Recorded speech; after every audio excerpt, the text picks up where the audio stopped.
Hey everyone, and welcome back to The Music Made Me. Thank you so much for joining us once again. We truly do appreciate the support each and every week. As always, please make sure you are liking, sharing, following, subscribing to us on whatever streaming service you are listening on, and head over to social media. Give us a follow there as well so you can stay up to date on all the exciting episodes that we have coming up in the future. Today, we are sitting down with country music duo Seaforth. Now, they have known each other for a long time. Since the age of 3, actually, in preschool. Now, their musical paths haven't always crossed. They actually went their separate ways during their teenage years to pursue different musical paths. But when they came back together to write in their early 20s, they realized that is where they were meant to be. They moved from Australia to Nashville, and things have been progressing rather quickly since then. We talked to them about their entire journey, which has been a really fun one. So please enjoy our conversation with Seaforth.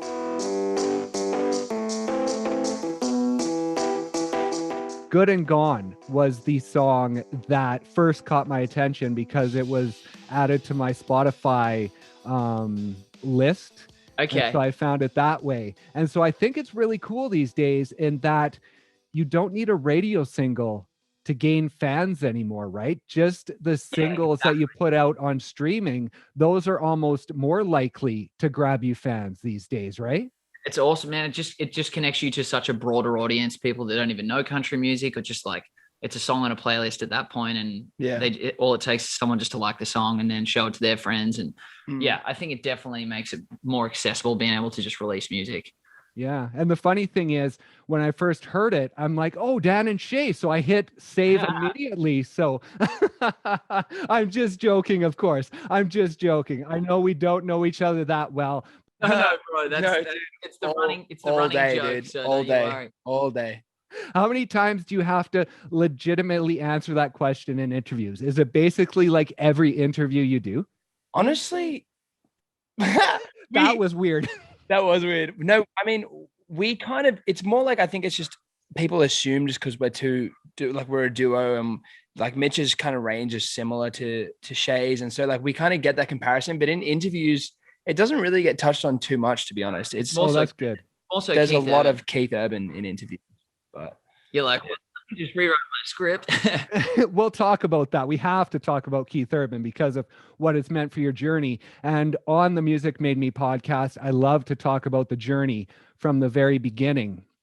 And that started for you guys at the age of 3. And my question is, what took you so long? Like at 3, if you would have started writing then, you could have been in Nashville at like age 7, 8. You could have been you could have been playing stadiums, sold out crowds. You could have been the biggest thing in country music. We actually signed to Sony when we were 4. And it's just been a development deal. We've been on the since shelf. Yeah. Shelved this for no, man, we both grew up playing music from a super young age, and we've known each other obviously our whole lives, but it takes a while to figure out how you want to do it, what you want your sonic to be, what you want, to represent musically and stuff. And I think for us both, it took a minute. But then, like we say, discovering country music and particularly Keith Urban for both of us was like a light bulb moment where we were like, country feels like what we are naturally trying to do, but haven't necessarily been exposed to growing up. And then as soon as we were exposed to country music, we kind of dived down the rabbit hole and loved the stories and loved the sonic and loved, Nashville as a place and everything. So then, it was pretty clear from that point, but it took us a while. Yeah. Let's talk about that while for a second, because you guys had careers, both of you, before you came together. And so let's kind of go down that journey a little bit. And Tom, with you playing guitar, that started at the age of 9. And I saw Mitch say in an interview one time that you were a bit of a musical prodigy in your area at that point. I mean, back to your earlier point, I think you had a record deal when you were 11 years old. I was like, I think I signed my first record deal when I was like 12 in Australia. And, to my point before, it's like no 12-year-old knows what they want to do musically. And I was never kind of allowing weirdly, even as a 12-year-old, I never wanted to do like the TV shows. I never wanted to do like X Factor and those kinds of things. I never wanted to do any of that, like the pop route. I always wanted to like play music and play guitar, and I wanted to make like a singer-songwriter record when I was like 14. And so, yeah, like I've just always been very like musically driven, even from like a super young age, which is strange. But Tom's whole life revolves around music. He can't really manage much else. It's like, it's literally I can't change a tire, but he's like, it's music, and it's which makes it so amazing because it's like he's so strong at it. I'm kind of like average at music and just can get by with everything else. But it was funny, like we didn't like cross paths properly in like doing music until like high school. But I honestly looked up to Tom when he was doing it, because he was doing it at such a young age. We obviously knew each other, but when he started going in like little like busking competitions, do you have busking in Canada? It's where like you either yeah. And they had competitions for them, and I remember seeing him at a few, and he played at our school in year 5, which is when we're like 10 years old, 9, and I was like, I need to do this too. If he's doing it, I'm doing it too. So he kind of inspired me secretly to start doing that as well. And then our first time we played together was like a parent teacher cocktail party in high school when we were like 13, 12, and we both got up on stage, and then that was the end. That was like kind of the end of our collaboration at that age. And we kind of went off and we're doing our own things, as Tom said, like trying to just discover what it was, like the end goal, like what we wanted to do. We knew it was music. I knew it was music from the second I started, but I just didn't know where my place was. And I think it took us going on our separate journeys for multiple years until we came back and we wrote our first song together, that it kind of all clicked. And we were like, this is what we've kind of been waiting for the whole time. Right. Because, you have been doing it from a young age. Because like you mentioned, Tom, you signed a record deal when you were quite young. And Mitch, you started in rock bands, fronting a rock band when you were 13. Yeah. So what were those experiences like in guiding you towards a career? Like at that point, were you both focused on, when I'm done school and when this all happens, music is going to be my career, no matter what that looks like? Yeah. 100%. I think that's always been the thought. And even like in my first band, I was like, this is the band, we're going to blow up. We're going to be the biggest thing ever. And I think that's always been the thought in everything I've ever done, which is a great driving thing. I was obviously wrong many times, but you always know that there's something that you're like striving for, and that would never get masked, even though like those things weren't it. Like it would always just lead to what's coming, and it's led us to this so far. And every experience you have kind of teaches you something, and then you end up, I feel like I went through a lot when I was younger, and I feel like that way by the time I turned 21, I'd learned a lot already that a lot of like 21-year-olds that were just starting to make music were still like learning. You know, like it's weird. So I'm grateful that I went through what I went through, and obviously Mitch went through what he went through, because we learned from it and gave us kind of perspective and stuff to kind of come into this and know what it's kind of about. And we still know nothing, so it's great. And you both went to LA before coming together, right? Yeah, to do some writing trips and stuff. Yeah, I moved to LA when I was like 18, right as I finished high school. I didn't go to college or university or any of that. I just moved straight to LA because I just wanted to live there and wanted to make music and stuff. And then Mitch kind of did his thing in Sydney, and then eventually came to LA, and we were just mates at the time, and we just hung out. And that's when we kind of started talking about like collaborating and stuff, and what kind of sparked the whole thing. And we would send each other songs back and forth, and both of us were like, this is really good, like on both ends. And so then it was like, we should, collaborate together. And that's, and then eventually we did. But I spent a few years in LA myself, just kind of, again, figuring it out, and met a lot of great people and did a lot of cool things. But again, I think it all taught me lessons and relationships and different things that were beneficial for when this kind of became a proper thing. And going over to LA at younger ages, was that a sign that it's doable? Like if you hadn't have done that, if you had just stayed in Australia the whole time before coming together as a duo, would coming to America have been a realistic dream for you guys, do you think? Because I had done it, I think I was like, we can do it. And Mitch was like, I want to do it. You know what I mean? Yeah. But then there's like, I think both of us were necessary in that. And like, I think the fact even that we're here now and have the story that we have and have the friendship and the brotherhood that we have and have had for our whole lives is pretty crazy. Like we both moved from Sydney and we now live in Nashville. We're both chasing the same dream. We both have the same ambition and stuff. Like it's cool. But I think, you know, having me moved to LA, I was like, it's doable. Like it's just a plane. But then a lot of people don't. Like, I think the hardest part is actually just moving. You know what I mean? Like the hardest part is actually making the move, but which is hard also because there's visas and stuff involved. Right. But like back to your point, I think Tom was further along because he had gone. It was like my first trip out, and then we did a few writing trips together before actually moving. And it was like the first trip together we did. I think we did Nashville for the first time. And as soon as I like stepped foot in Nashville and we wrote in Nashville, I was like, we have to come here. Like we have to move here. It's unlike anything else in the world that we'd had experience anyway, or I had. It's definitely not like the same structure and like musical community that where I lived in Sydney. So I was like, this is where we need to be if we want to get better and like surround ourselves by people that are better than us and grow. And it wasn't until like a couple of trips that it would like, I was like, oh no, we want to be here. But like, it wasn't until we like got the deal that it's like, so are you actually like, you're doing the move. And at that point, 100%. Like we'd already done like 4 trips. I think it was like our 4th trip when we got the deal, and it already felt like somewhat of a home because we built connections, had friends there, and we had like a good lay of the land, how things work. So it was like kind of a seamless move. How did that first trip work? Like, did you know anybody? Did you have connections there already? Or did you just throw your money down and say, we're going and we're going to meet people when we get there? Yeah, in LA, I signed a kind of a licensing deal, I guess, with a sync company that are really, really great. And they were always really great to me. And there was a girl there. Kitchen sink company. Kitchen sink company.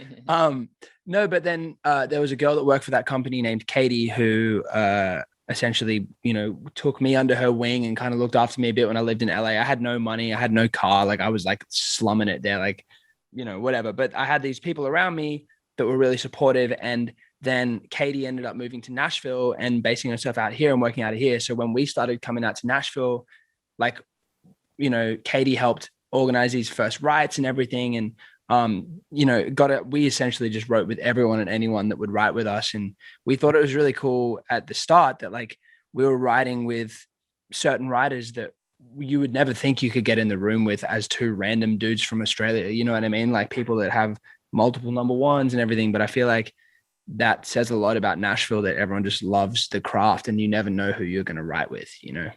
So one of the big trips for you guys was in 2017 in March, April, and you played a show at the Basement on April 4th of 2017. Talk about that show and the feeling of that show and what transpired. Yeah. I mean, so that was our first showcase. Like we put a little band together.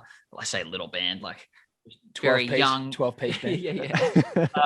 We got some players just through recommendations in town, and then our management at the time invited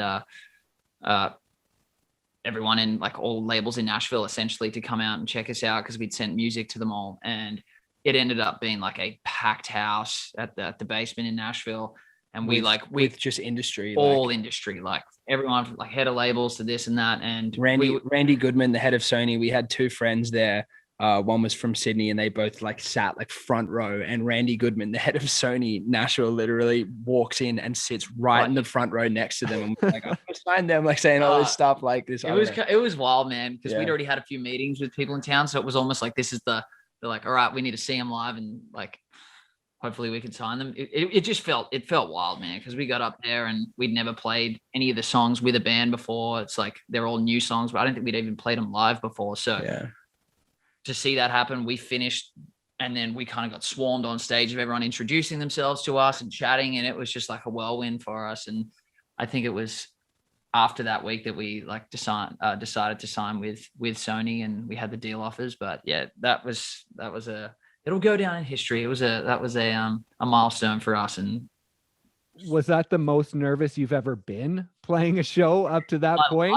In general, honestly, there was this weird, like, dude, adrenaline. I feel like we just had adrenaline in that whole phase of our lives. Like we just were so excited to be in Nashville, and like there were nerves, but it was more like we had been working for so long behind the scenes. And, you know, to go back to the very first point of us, like literally knowing each other since we were kids and me signing at a young age, and both of us, like there was so much pre-work that was done to get to that point that we felt like it was just like, let's like show people what we're trying to do and hopefully, you know, get something out of it. And we did. And and we did. So there was nerves, but it was like a lot of excitement and like adrenaline, like Mitch says. So. And in 2017 is when you decided to move to Nashville. Now you played a sold out farewell show in Australia before you left, right? So what kind of following did you have there before you left? Honestly, we didn't really have much of a following in Oz except for our family and friends, and then maybe a few people. So that farewell show was basically, like a family and friends show, like send us off. But the funny thing about it is we got the deal offer in April, and we were thinking we'd be moving within 2 months or whatever. And we ended up not being able to move until October. So for that, like however many months that was, we did the farewell show like May or June or whatever. Yeah. And we had multiple months still at home. So we're like, okay, guys, we're off. And then actually we're not. And we went back to doing cover gigs. And I think people were kind of like, did they get a deal? Was this all a joke? Are they actually moving? But obviously it finally happened. But that was an awesome night, man. That was great. It just turned out to be funny, the fact that we weren't moving as soon as we were. We could have done like a farewell tour. Right. And you talk about the cover songs. The Sweet Boys, was that an actual band or is that just a joke you threw out once? Dude, the Sweet Boys. How did it start? There was a song that I think wrote once that was very soppy, and we kind of were like making fun of the song. I think like later on, there's just something that we wrote, and then we were like making fun of it, and it turned into this thing where we wrote these like lyrics that were just the cheesiest, like whatever. And so then it just turned into this thing where like around that same time of that trip, we just started writing these songs for this Sweet Boys alias that were just these cheesy songs. And the whole idea is like Mitch and I rock up wearing turtlenecks and chains and like, we're like, oh, what's up? Yeah, and then we sing like, she's so pretty, like the most like just cheesy, we're like arrogant, and then just like the cheesiest things. But I don't know, it's just kind of ongoing joke now, like where we, you know, have these songs that are in the vault that no one's ever heard, but maybe TikTok will appreciate it at some point. Yeah, that's awesome. And so when you came over, what was that trip like? Was it different than the trips you had already taken just to come and write and spend a few weeks or a month in Nashville? Like, did that feel a lot different taking that plane trip? To move, you mean? Yeah, to do the final move. Oh, yeah. I mean, I think the hardest thing about all of it is leaving family and stuff. You know, I feel like we were ready and excited and, you know, had this whole new chapter of our lives that was, you know, unfolding. But I think leaving home, being like, well, we'll see you, you know, when we can. Yeah, exactly. It's crazy, man. And this whole past year obviously has been a testament. Well, sorry, like the most trying, I think, time we've been through as far as that goes, because we can't really go back right now. But yeah, man, it was like bittersweet, very bittersweet, very emotional, but exciting at the same time. So. And how quickly did you kick off the writing process for the debut EP when you first got over? Oh, I mean, I think within the first 2 weeks. I mean, we had like a week to like get furniture and get settled into the place, to our house. Sorry, but then we were writing pretty much straight away, and then we had a bunch of songs that we kind of were already ready that we were gonna record for our first EP. But then we ended up writing for a few months. Good and Gone was one. Good and Gone was one of the songs that we'd written like just after moving. And then we started tracking for that EP like the first in 2018, or it was at the end of that year, first quarter of 2018. But we did a bunch of writing. Like they put us in with everyone. They were like, we think you've got some great songs, but like let's just get you slammed and see what else we can come up with. So we did that. We were all around the place. And did you write all around? Like I saw LA, New York, and Nashville. Did you travel everywhere to do some writing, or how did that go? A little bit. Primarily though, it was Nashville, just because we were here and we were stoked to be here, and we've done trips out there and stuff. And early on we did some trips, but you know, there's just so much like talent here. And it's like the community of writers is so different to Australia. And like the way that people write, I feel like almost like I think it would feel weird going back to Australia and writing in an Australian scene now, because I feel like everyone is so like, it's like there are ways that people flip lyrics and do different things that you just instinctively learn as you start writing here. And like we just kind of got thrown in the deep end with all that, which is super cool. But I think that's why, you know, maybe we have a unique approach, because we came from an Australian background and listened to different kinds of music. And then it was like country was the thread that kind of pieced it all together. But like our influence is very global in the sense of just the fact that we're not from here, and we, you know, weren't raised, you know, down south or anything. And so it's like, it's always kind of, we tried to quite further south, actually. Yeah, a lot further south. We tried to, you know, just make it like our own story within country, you know, and that's, you know, so. And what was it like being able to connect with Dan Huff, who you produced the EP with? Because I know his name had sort of popped up in the past for you guys. And so what was it like when you realized you were going to be able to produce the album with him? I mean, it was amazing, man. Dan was behind the music that got us to love country music, and he was the man producing. I mean, obviously Keith Urban, but then we were big into Hunter Hayes at the time, and Rascal Flatts, and he was kind of the common thread behind all that music that we loved, and the Sonics. And we researched him, and he was kind of like instantly from the beginning, like our like dream producer. And we were like, we don't know how we can get in with him, but like if there's anyone we want to work with, it's him.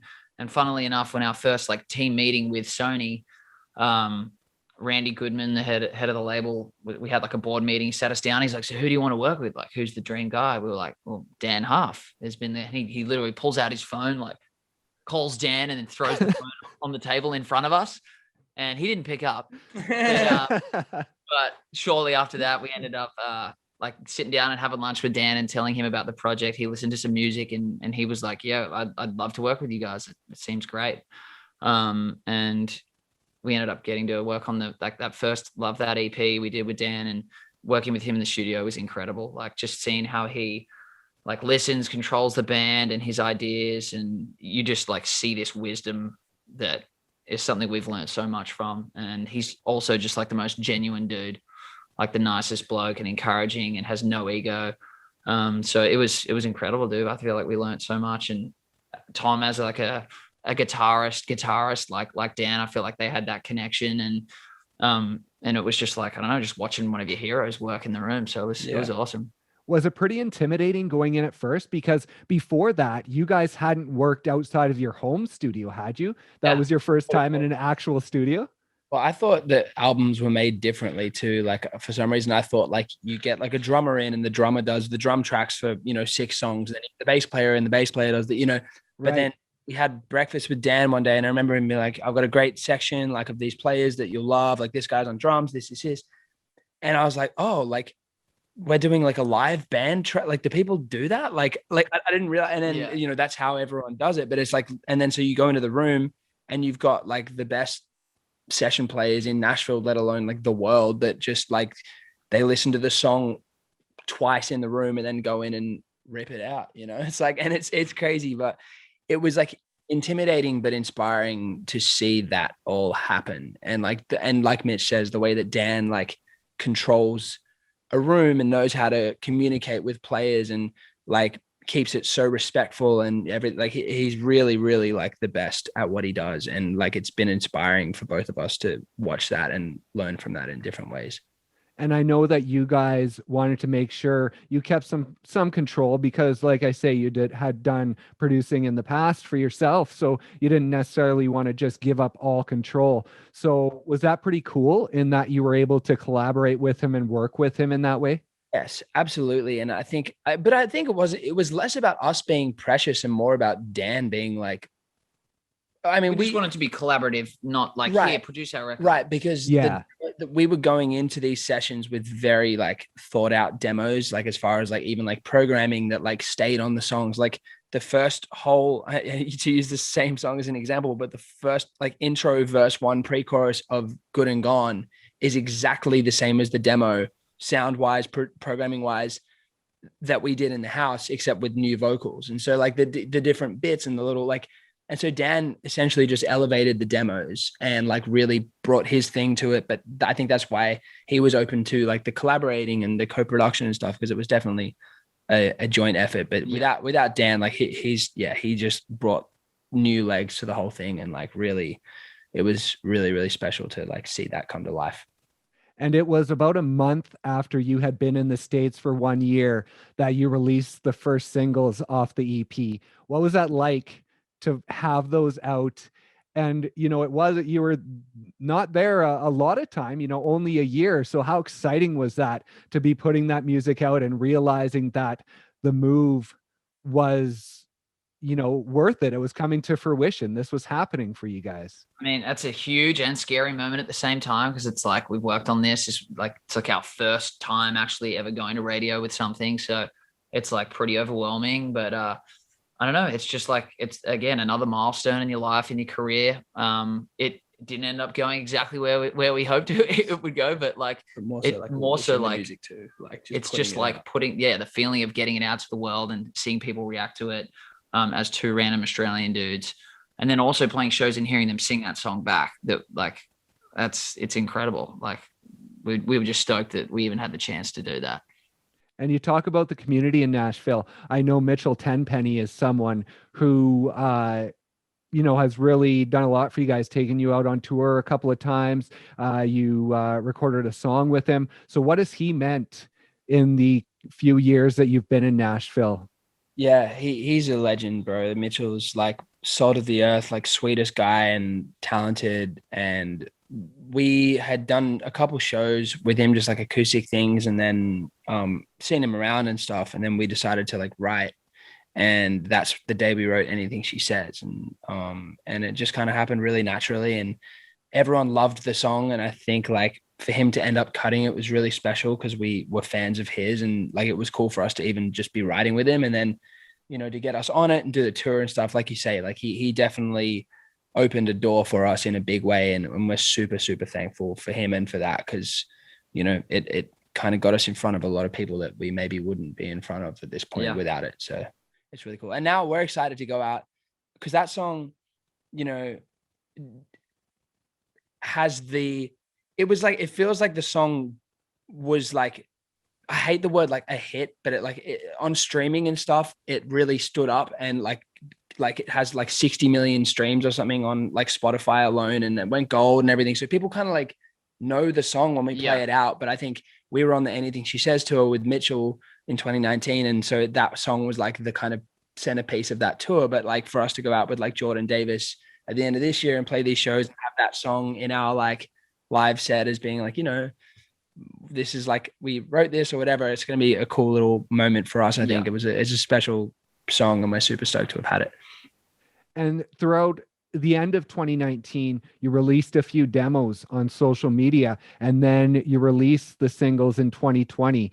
Now, how cool is that to be able to have that feedback? Because in the old days, the only way you would have to do that is on tour, right? To play them while you're on tour. So how cool is it to be able to release those demos on social media, get the feedback, and then release them as singles a bit later? Yeah, it's great, man. And also like we would get impatient because like things shut down over quarantine, and we're like, we want to get music out, but it's just not the time to release. So we'd be like, let's just put everything online. I feel like I don't even know how many songs we've shared at this point that aren't released, but it gave me that like, all right, we're trying, but like it is a great method to test, because then we'll see people reacting to it, and then we'll show our label and be like, hey, out of this 5-6 songs we posted, this is getting the most attention, like let's look at it. And that actually was something we did with Breakups, like sharing it on story posts, and that got like a lot of reactions and people reaching out about it. So like before we'd even released it, we knew that it was reaching people and connecting. So it's definitely an amazing indicator. And talk about the new single Breakups. You've talked that it's one of the more special songs that you've recorded. So just talk about that and how it came together and why it's so special for you. Yeah, man. Well, I mean, you're right. We have written, hundreds of songs since moving here, and there are days where you just know that there's something special in the room, and that was just one of the days. And like I personally was going through like a really rough breakup at the time that like kind of messed me around for a while, and it was with Liz, Rose, who's an incredible writer, and Cameron Bedell, who's also an incredible writer. And we had written with both of them before, but I remember we were in the room and we started this like one idea, and Liz is like super like to the point. She's so brilliant and so professional. And she like, I think she just chases, because she's had such success, she just wants to write songs like that. Like she doesn't want to, you know, like, and it's fair. It's like, yeah. And so we started this one idea that day, and then she was like, is this that good? Like, is this good, guys? And we were like, I don't know, like, it's cool. She's like, Tom, you said you broke up with your girl. Like, what's going on? Like, what's going on with your life? Like, because we were talking, and I was like, all right. Therapy session initiated. And we spoke about it. And then we ended up writing breakups. And I think like it was a point where it's like that whole, like, I'm drunk at a bar at 2 a.m. and I just want to talk to my best friend line was like said. And it was like, oh yeah, like that's the like crux of the song. And then, you know, it was just weird, man. Like the song obviously means a lot to both of us for different reasons, but then the more people that would hear it, whether it be our team or our friends or anything, like that was like the song that like stuck out to people. Like, yeah, that song's special. And so it's cool that, you know, you write something so personal and then people relate to it. Like, go figure, you know, like, but yeah, it's about real stories and real life. So it's cool to have that and to see people hopefully enjoying it. So. And is that sort of the way writing sessions go a lot? Is there almost like therapy sessions for you guys that turn into songs? Yeah. I mean, sometimes, and then other times it's just like, well, let's just do whatever like feels natural. And then, but it is extra special when it can be like something that's directly like your story or something, and you can get it out and everyone's relating in the room and throwing ideas. And then it just feels more special because you're like, I just got something off my chest and like, this is like a real thing. But I think, writing, it's different every time. Sometimes it's just whatever the purpose is. But you know, you can always find a way to relate the lyric to something that you've felt, whether it be what you're feeling. But like, you know, I think everything we've released has been relevant to us in some way or another at some point, you know. Right. And with Breakups, it went to radio. And earlier this year, you played your first live shows back to back. And then right after the second show, you heard Breakups on the radio. So what was that like as a welcome back to the world to not only play live shows, but hear your song? It was amazing, man, because we don't have cars with Sirius XM. So it's been playing on the highway for a couple months now, I think. And we've just never heard it. People would always tag us in posts. And I was down in Florida for a minute with my girlfriend's parents had Sirius. So I was driving everywhere trying to hear it, and I'd miss it time. And I came back and I was like, well, we're just never going to hear it. And then we finished the 2 shows at Eddie's Attic, which was amazing. They were both sold out, just really intimate acoustic crowd. So we had such a blast. Packed up, got in the car with our manager. Tom was in another car though. Of course. And as soon as we turned the radio on, like we were just chatting about the show, like this show feels awesome. You turn the radio on and the intro started like it was his iPod. We were like, did you just put that on? It's like, oh, it's on the highway. So that was pretty special. It felt like it was meant to be. So I obviously FaceTime Tom and we got that experience. But yeah, it's amazing, man. Like it's a weird feeling you can't really describe, but it's just a goal, you know, kicked a goal. We're glad to see it playing on there, and it goes to terrestrial radio on June 21st. So hopefully we'll start to see other stations picking it up and playing it there. But yeah, we're just excited to see the life of the song, where it takes us. And you talked about all the demos that you've been releasing, and there are quite a few. So are there plans for another EP or for an album coming pretty quickly from you guys? Definitely. We've been working on new music this whole kind of time. And we have a bunch of songs that we love, and we've kind of just been narrowing it down recently and kind of picking a select few and focusing in on those. And it's fun, man. It's a lot of work when you're producing them and you know, doing the whole thing. But it's like, I feel like to have that control is really cool because it allows us to be fully us, you know. And I think like, yeah, we're just super excited about the evolution of our music and the way that it's kind of headed. And we have, some new stuff that's sounding cool that we're pumped on, and we're going to hopefully get it out before this tour at the end of the year. Whether the way that we put it out, we don't know yet, but we'll definitely have some new music coming, and we're super, super excited about it. So yeah. That's awesome. And I just looked at my notes. I can't leave you guys without talking about the Opry. and that experience and what that was like. Your mom's come over from Australia. You're playing a venue that I believe, what was it, 6 years earlier was the first time that you had visited and bought tickets up in the balcony. And so what was it like on that night? It was amazing, man, just because there were so many things, kind of like full circle moments. Obviously, we had our mums there. It was both of their birthdays on the same trip they came.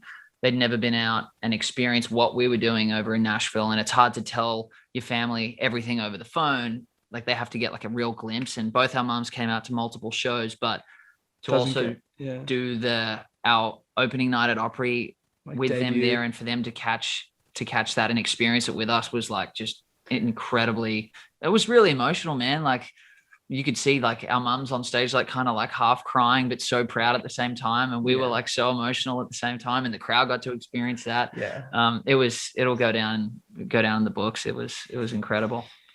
And as far as releasing music and doing all of that, is the Opry sort of a big moment in letting you know that the chances you've taken to chase your dream, that at that moment you were right in doing what you were supposed to be doing? Right. Well, I mean, I'm not sure when this is going to air, but on the 22nd of June, so in 20 days or whatever, that's my birthday. And we're also playing the Opry, and it's the day after Breakups goes to terrestrial radio in the US. Right. So it's like these, like you say, like, it's like these moments of just like, man, like that. I think that's going to be an emotional like night for me, just because it's like, you know, we have sacrificed a lot in moving here and doing that, but then it's about the wins that like keep you motivated. And in a year of not many wins for anyone, I think the fact that it's getting back to normal now is really cool. And I think that's going to be a really special night for all of us for different reasons. But go out and have a couple of iced waters after that for sure. That's for sure. And what's it going to be like stepping back on stage with the full band on the Jordan Davis tour? Like, can you guys even imagine what the feeling is going to be like when you hit the stage for the first time? I mean, it's going to be unreal, because also you've got people that haven't seen shows in so long either. So I feel like everyone's going to be so equally excited for the experience. We need to definitely rehearse. We were just talking to our management and band today. We're like, we need to get in and like practice, because it's been a minute. We're going to be a little rusty, but we go out and play some shows in July, so we should get some practice then, and we'll knuckle down. But I cannot wait for it. Cannot. As far as the last year, it has been difficult, but it feels like you guys have really made forward motion. Your name is getting out there. People know who you are. Your music is getting out there. So do you think that's going to make the shows even more special? Is that, you know, in the audience, a lot of people there are going to know who you are? Well, that's the indication of playing these shows. Because like as we grew, we went on the first tour with Mitchell, and you'd see a couple people that knew a few lyrics to some of the songs. And in the next tour we went with Mitchell, like there was a lot bigger patches of people singing the songs. And then this time it's like we've had at least another year since the last shows, and then another 4 or 5 songs. So it's like, it's an indication to see where you're at. So I'm excited to see if, I mean, maybe we've gone backwards. Maybe no one will know anything. But I think we'll have a really good time. Seaforth will be the restroom break set. Yeah. No, we're man, it's going to be a lot of fun. Sure. That's awesome. The tour kicks off on September 9th, and congratulations on the new single and, you know, all that has happened in 2020 and 2021, despite the hardships. You know, like I say, your music is getting out there and it's great to see. So thank you so much for joining us, and enjoy the tours, and we'll look forward to new music. Brendan, appreciate you, man. Thanks for your time. For sure. Thank you so much. And we'll talk to you again soon. See you, mate. Ciao. Okay. Bye.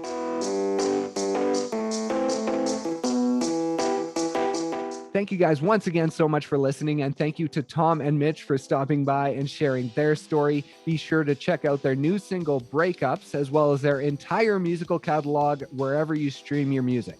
Please also make sure you are liking, sharing, following, subscribing to us on whatever streaming service you are listening on, and head over to social media, give us a follow there as well, so you can stay up to date on all the exciting episodes we have coming up in the future. Thank you so much once again for listening, and we'll see you next time on The Music Made Me.